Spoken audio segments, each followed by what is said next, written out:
A gente tem para entrevistar a Luciana Chong, que é diretora executiva do Datafolha, assim que ela tiver. Tá bom. Vamos então conversar com a Luciana Chong. Põe a Luciana no ar. Oi, Luciana, tudo bem? Tudo bem, boa noite, Toledo, boa noite, Natália.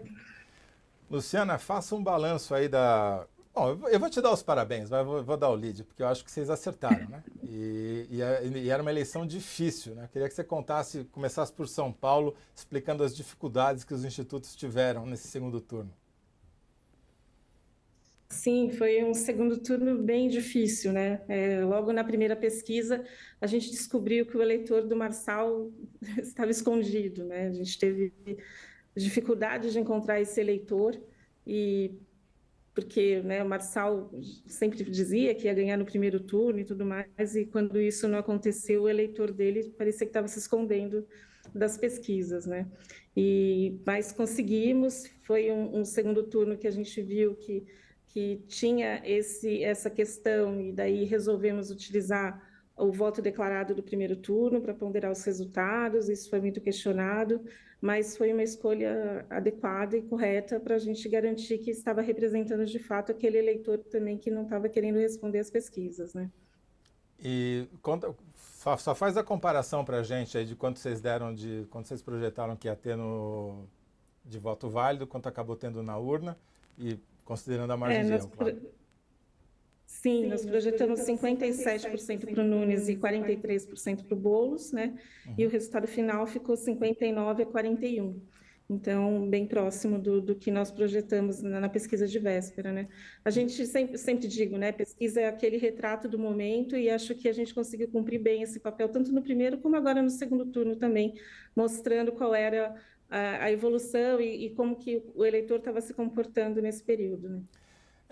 Eu sou testemunha de que foi possível, ao longo de toda essa eleição, tanto no primeiro quanto no segundo turno, acompanhar a eleição pelo Datafolha. Eu aí vou dar uma opinião pessoal. Eu acho que a gente evoluiu no cenário de pesquisas no Brasil, porque a gente chegou a ter vários institutos muito bons fazendo pesquisa ao mesmo tempo, que você podia comparar, a gente teve até uma moda de calcular as médias das pesquisas e tal. E nessa campanha eu não consegui fazer isso. Eu segui o Datafolha e me dei bem. Como é que foi em Fortaleza? Fortaleza, nossa, foi emocionante, né? A gente, desde a primeira pesquisa, já dava um empate, né, entre os dois, e chegamos ontem, na véspera, também, os dois candidatos empatados. Aí o Datafolha estava também acompanhando os resultados, né, para fazer a projeção dos vencedores, e Fortaleza ficou ali por último, porque foi voto a voto realmente, né? Foi muito, a diferença é muito pequena, a nossa pesquisa já indicava isso também, né? Uhum. E em Belo Horizonte também vocês foram bem, né?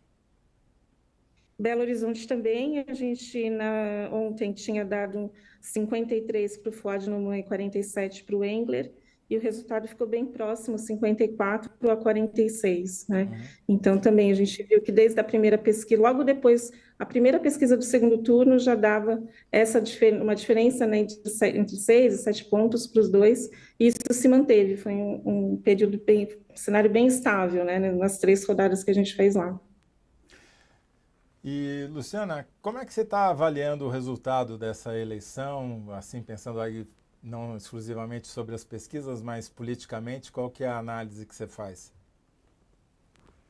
A gente viu aqui em São Paulo, né, que de fato a esquerda do Boulos, né, não conseguiu atrair o eleitor, né, do Marçal principalmente, porque no primeiro turno a cidade ficou dividida, né, em um terço para cada candidato praticamente, e a dificuldade de atrair esse eleitor, né, então acho que na eleição municipal conta muito o que é feito perto da casa do eleitor, o dia a dia mesmo, né, mais até do que as questões nacionais. Então, acho que isso acabou reelegendo o Nunes, né? E em BH também a gente viu a mesma coisa, né? O Fuad Numan era um candidato desconhecido no começo da campanha, no primeiro turno, e com o passar do tempo ele foi se tornando conhecido, a avaliação dele foi melhorando, até que ele conseguiu agora ganhar a eleição. Então, a gente vê que isso contou muito, né, na decisão do eleitor. Em Fortaleza, ganhou também o candidato que estava sendo apoiado, né, pelo atual prefeito, o Sarto. Sim, eu queria saber como é que funciona esse ajuste metodológico, né? A gente sabe que as pesquisas vão evoluindo para tentar captar como o eleitorado está se comportando, e uma das críticas, né, que foram feitas aos institutos de pesquisa nos últimos anos foi subdimensionar a direita, né? Então, como que o Datafolha se preparou aí para medir esse fenômeno marçal, assim? Então, porque justamente isso, né? A gente vê que na eleição de 2018, a gente já começou a perceber isso, daí mais fortemente em 2022, né? Que esse eleitor mais à direita, realmente, ele não responde pesquisa, né? É muito mais difícil você conseguir com que ele responda. E aí, o que a gente tinha agora, e durante o primeiro turno, a gente ia monitorando isso, né? Então, sempre em todos os questionários tinha o voto declarado, tanto da eleição para presidente em 22, quanto de governador, para a gente acompanhar, para ter certeza de que aquela amostra era realmente representativa do universo. E aí, quando chegou no segundo turno, o que a gente tinha de mais fresco, né, de mais recente, era justamente o resultado do primeiro turno, né? Então, foi isso que fizemos. Então, a gente considerava que teríamos que ter um universo, uma amostra que tivesse a mesma proporção que teve o resultado oficial no primeiro turno. E aí, como a gente não conseguia encontrar o eleitor do Marçal na proporção que foi, né, que ele teve, aí a gente fez essa ponderação justamente para ajustar isso e conseguir representar melhor o universo. Ô, Luciana, isso significa então que, em tese, pegando aleatoriamente, como vocês fazem, todos os institutos deveriam fazer, deveriam vir 25% de pessoas que declaravam ter votado no Marçal no primeiro turno, foi o número de votos totais que ele teve, né? E, no entanto, vinha quanto? Vinha metade disso? Mais? Como é que era? Na primeira pesquisa veio menos, né, em torno de 15%, e depois isso foi aumentando, né, esse percentual a gente conseguiu encontrar mais, então chegamos a 20 e poucos por cento, mas de qualquer forma ainda não era o ideal, né, a gente ainda tinha que fazer essa ponderação para representar melhor. E a A gente sabe ponderação, que daqui... só para as pessoas entenderem o que é a ponderação, né? Você dá um peso maior para quem responde que tinha votado no Marçal, é isso? Isso, para que ele fique com um percentual, né? Então, quando eu vou ver o meu resultado do voto declarado, quando eu voto declarado é quando eu pergunto em quem você votou no primeiro turno, né? Uhum. Então, eu tenho que ter as mesmas proporções de voto para cada um dos candidatos. E a gente vê que isso, claro, daqui 4 anos, né, na próxima eleição para prefeito, quando eu perguntar em quem ele votou, esse resultado já não é tão fiel, porque se passaram 4 anos e realmente as pessoas acabam se esquecendo e falam outra coisa. Mas quando a gente está entre o primeiro e o segundo turno, isso é muito mais. As pessoas lembram, né? Está muito recente, então por isso que é um dado, é uma informação importante que a gente não pode deixar de lado, né? E a ponderação é algo que se faz normalmente com outras variáveis, né? Tipo, se você tem 53% de mulheres e 47% de homens, se vem mais homem do que deveria, ou mais mulher do que deveria, você diminui, faz essa ponderação nas outras variáveis. Isso é uma coisa comum, não é isso? Isso é comum, né? Então, assim, tanto que no registro do TSE há essa exigência, né, de registrar esse tipo de ponderação, de escolaridade, nível econômico do entrevistado. Então, isso a gente faz justamente para que a amostra fique representativa. E agora, porque havia duas possibilidades, né? Esse eleitor do Marçal votar como eles declararam que iriam votar para vocês, ou esse percentual que recusou responder a pergunta ou que mentiu, que não tinha votado no Marçal, poderia se abster, né? Poderia, e daí isso poderia influenciar o resultado, né? E como é que foi, como é que vocês levaram isso em consideração? A gente tinha no questionário também algumas perguntas para tentar medir um pouco isso, né?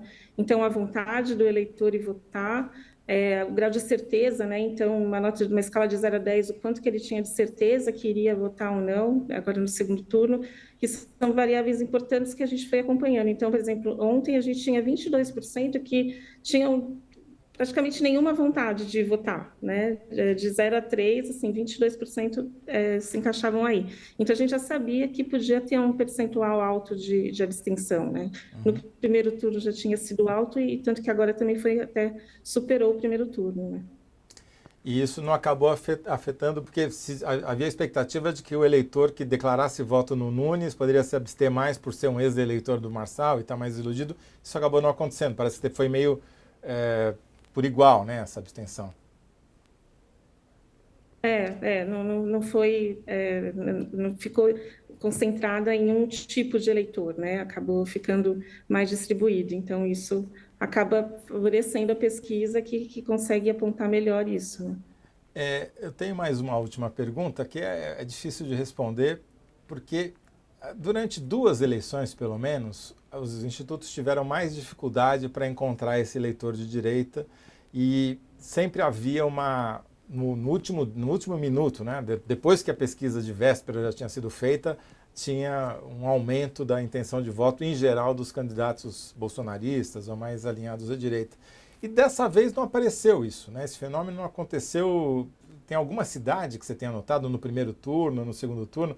Porque me parece que é uma coisa que é um fenômeno que deixou de acontecer. Não sei o que aconteceu, se vocês conseguiram captar melhor ou se o comportamento do eleitor mudou.